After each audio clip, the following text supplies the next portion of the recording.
I mean, I don't think that real literature can ever really lose its relevance, especially when you're writing about like the story that comes to mind at the moment is Bashevis's Dreyfus and Kassar-Lewka. The whole story is about this big political scandal that happened in France, but how the people in one shtetl in the middle of Europe who've never met this person and only hear about it from some guy reading a newspaper to them react. You know, the idea of community life and just sort of underlying themes of a lot of literature.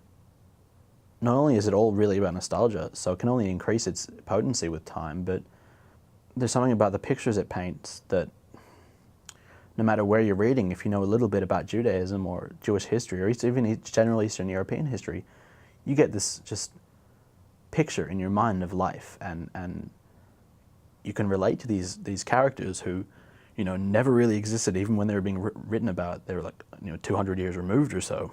Yiddish language for me, all Yiddish language is poetry. It rings beautifully, it hangs in the air, and it just, like, sure, there's like, it's like glottal and horrific at times, but, and, I mean, to make it relevant to my life, I mean, with Mum and with, you know, one of my best friends in the world being the other Yiddish student in my class, it's hard for it not to be relevant.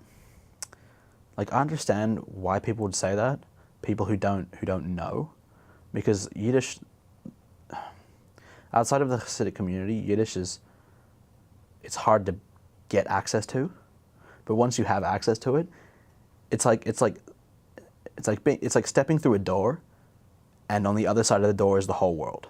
You know, there's something overwhelming about it when you first get into it. You know, it's like the story of the book center. You know, there's 70,000 books. Oh no, there's 100 million of them.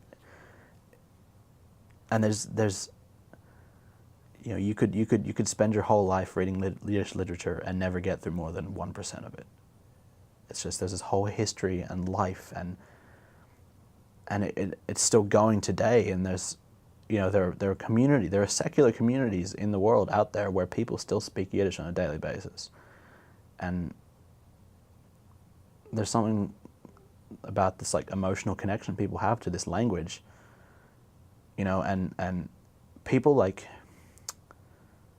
there's like the non-Jewish people who study it, they are the most wonderful people in the world, because they really prove the point that I'm trying to make, that a lot of them don't have any familiar or like religious or cultural connection to this language, but they get into it and they fall in love with it, because